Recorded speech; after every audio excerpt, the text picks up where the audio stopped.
कौन थी वह नारी जो जंगल में सहायता के लिए चीख रही थी, और कैसे एक भयानक राक्षस उसका पीछा कर रहा था? क्या यह राक्षस सचमुच अजेय था या इसके पीछे कोई गहरा रहस्य छिपा था? विक्रमादित्य के सामने एक ऐसी पहेली खड़ी हुई जिसका जवाब खोजने के लिए उन्हें न केवल अपनी शक्ति बल्कि चतुराई का भी सहारा लेना पड़ा। यह कहानी है साहस, रहस्य और अनसुलझे सवालों की। बात है एक रात की, जब राजा विक्रमादित्य महल की छत पर विराजमान थे।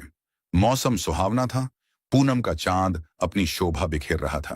प्रकृति के सौंदर्य में राजा खोए हुए थे। तभी अचानक उनकी निंद्रा टूटी। एक स्त्री की चीख गूंजी।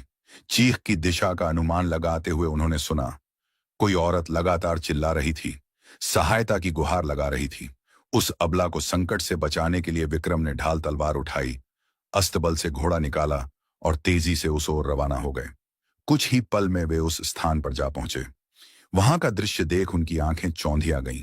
एक युवती बचाओ बचाओ चीखती हुई भाग रही थी और पीछे एक भयानक दानव उसका पीछा कर रहा था। विक्रम ने क्षण न गंवाया, घोड़े से कूद पड़े। युवती उनके चरणों में गिरकर विनती करने लगी। उसकी बाहें थाम कर विक्रम ने उसे उठाया, बहन कहकर पुकारा और ढाढ़स बंधाया। बोले कि वह राजा विक्रमादित्य की शरण में है, उनके रहते उसे कोई हानि नहीं पहुंच सकती। तभी राक्षस ने ठहाका लगाया। उसने विक्रम को ताने मारे कि एक साधारण मानव उसका क्या बिगाड़ लेगा, पल भर में वह उन्हें फाड़ डालेगा। ये कहते हुए वह विक्रम की ओर झपटा। विक्रम ने उसे ललकारते हुए चेतावनी दी। राक्षस ने उनकी बात का मजाक उड़ाया। उसे भरोसा था कि वह विक्रम को कुचल देगा। वह नजदीक आया, मगर विक्रम सावधान थे। जैसे ही राक्षस ने उन्हें पकड़ने का हाथ बढ़ाया, विक्रम ने चतुराई से बचते हुए तलवार से प्रहार किया।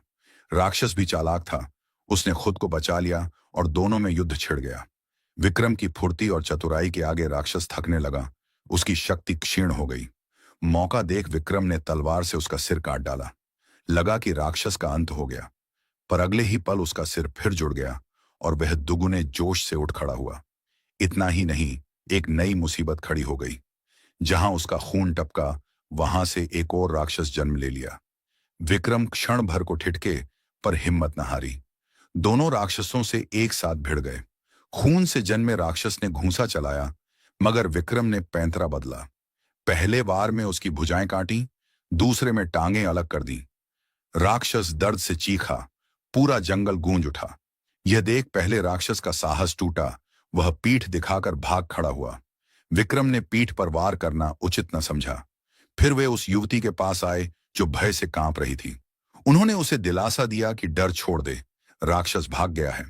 उन्होंने युवती को महल चलने को कहा ताकि उसे उसके माता पिता तक पहुंचा दें।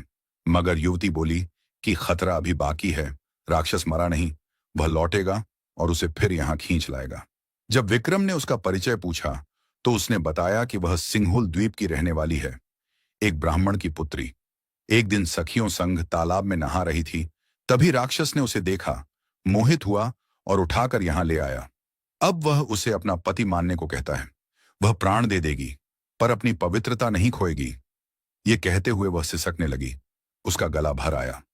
विक्रम ने उसे भरोसा दिलाया कि वे राक्षस का वध करेंगे और उसकी मुसीबत खत्म कर देंगे।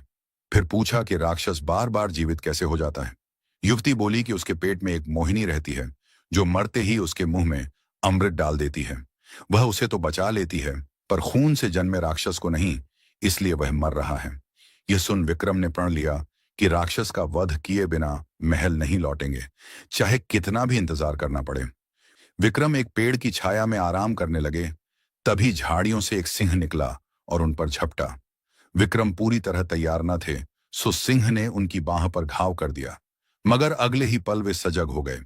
सिंह फिर झपटा तो विक्रम ने उसके पैर पकड़े और उसे हवा में उछाल दिया। सिंह दूर जा गिरा, गर्जना की और अगले ही क्षण राक्षस का रूप ले लिया। विक्रम समझ गए कि यह उसकी चाल थी। वे उससे भिड़ गए। फिर घमासान युद्ध छिड़ा। जब राक्षस की सांस फूलने लगी, विक्रम ने तलवार उसके पेट में घोंप दी। राक्षस चीखता हुआ गिर पड़ा। विक्रम ने उसका पेट फाड़ दिया। मोहिनी बाहर कूदी और अमृत लेने दौड़ी। विक्रम ने बेतालों को बुलाया, उन्हें मोहिनी पकड़ने का हुक्म दिया। अमृत न मिलने से राक्षस तड़प कर मर गया। मोहिनी ने बताया कि वह शिव की गणिका थी, किसी अपराध की सजा में राक्षस की सेविका बनी।